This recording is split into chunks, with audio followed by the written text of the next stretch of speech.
Port Charles had seen its fair share of chaos, mob wars, murders, kidnappings, betrayals, but nothing quite prepared the waterfront community for the sight of Sonny Corinthos' sprawling lakeside mansion engulfed in flames. At first glance, it looked like an electrical accident, maybe even a kitchen mishap. But within hours, whispers started circulating. This wasn't an accident. This was an attack. And one name kept surfacing on the lips of those bold enough to talk: Colette. Once a shadow on the edge of Sonny's world, Colette had been underestimated by nearly everyone. That was their first mistake. The second mistake? Crossing her.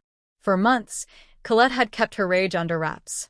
On the surface, she was polite, cooperative, even friendly with Sonny's crew. But deep down, she was nursing a wound that cut deeper than anyone knew. Sonny's latest business maneuver had cost her family everything. At least that's how she saw it. Her brother had taken a deal from Sonny's rival, thinking it would put their family's financial troubles behind them. Instead, the deal went sour, and Sonny's organization moved in to take control of the territory. Colette's brother ended up in Pentonville, her mother lost her home, and Colette found herself sleeping on a friend's couch. In her mind, Sonny Corinthos was the root cause. Colette knew better than to go at Sonny directly.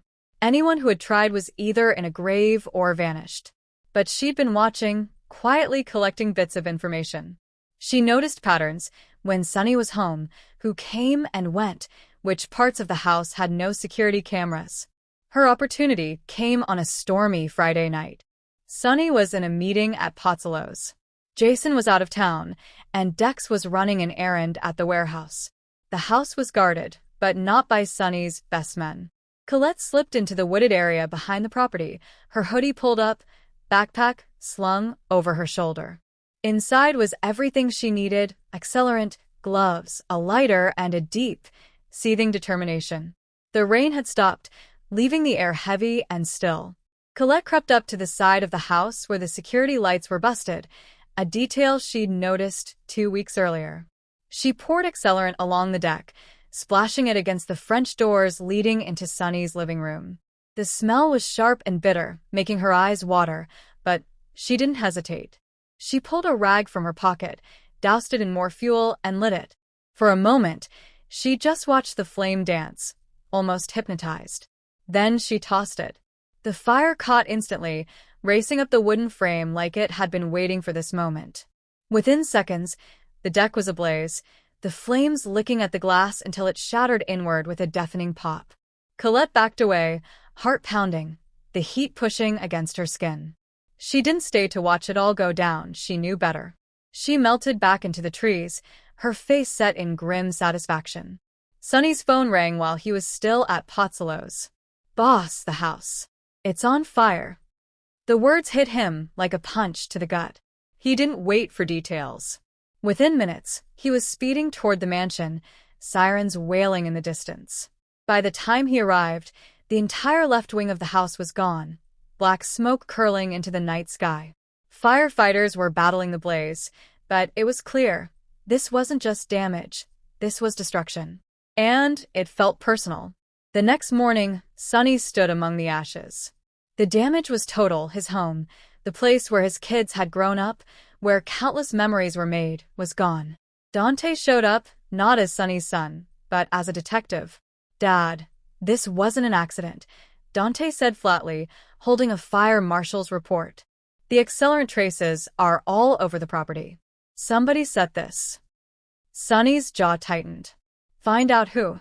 But even as Dante promised to investigate, Sonny already had a list forming in his head, and Colette's name was near the top. In the days that followed, Port Charles buzzed with speculation. Carly came to check on Sonny, her worry plain, but she also reminded him that this could be a move from an old rival. Jason returned from his trip and immediately took point on the search. Dex combed through security footage from surrounding streets. They spotted a blurry figure in a hoodie leaving the area, female, average build, carrying a backpack. It wasn't enough for an arrest, but Sonny recognized the walk. He'd seen Colette storm away from a meeting once, her stride sharp and defiant. Sonny found her at Charlie's pub, sipping coffee like nothing had happened. "You got something you want to tell me?" he asked, sliding into the seat across from her. Colette didn't flinch. About what? You know damn well about what. She smirked. Oh, the fire? Terrible thing. I heard it was electrical. Sonny leaned in. I'll find out it was you. And when I do, you'll wish the fire had gotten you too. But Colette just sipped her coffee, her eyes glittering with a challenge. From that moment, it was open season. Sonny's men started shadowing Colette's every move, while she went out of her way to taunt them, posting cryptic photos online, leaving matchbooks from the Port Charles Grill where Sonny could find them. Her boldness infuriated him, but it also unsettled him. This wasn't just a random act of vengeance, she wanted him rattled. And it was working. Jason finally got the break they needed. A pawn shop owner remembered a woman matching Colette's description buying several cans of industrial-strength accelerant. Security footage confirmed it. It was enough for Dante to bring her in for questioning. But Colette didn't confess. She sat in the interrogation room, calm and collected, and when the questioning stalled, she leaned back and said, Sonny Corinthos ruined my family. I just returned the favor. Before charges could be filed, Colette's lawyer produced a bombshell, security footage placing her at a bus station hours before the fire started. The footage was grainy, but the timestamp was clear. Sonny knew it was fake. Colette had bought herself an alibi. The case was dropped, but the war between them had just begun. Sonny was forced to relocate temporarily, moving into the penthouse at Harborview Towers. The mansion would take months, maybe years, to rebuild. But the fire had done more than destroy a house. It had rattled Sonny's control over his territory. Rivals saw weakness. Old enemies resurfaced. And Colette? She seemed to grow bolder every day, confident that Sonny couldn't touch her without proving she'd started the fire. Carly cornered Sonny one night at the Metro Court. You need to end this before it ends you, she said. Colette isn't afraid of you, and that makes her dangerous. She's not playing by the old rules. But Sonny wasn't in the mood for advice. Nobody burns down my home and walks away. Nobody. 2 weeks later, Sonny received an anonymous package. Inside was a single charred floorboard, taken from the remains of his house, and a note that read, One fire was a warning. The next one's for you. Sonny's hands clenched around the wood, his mind already working out his next move. And somewhere across town, Colette lit another match and smiled.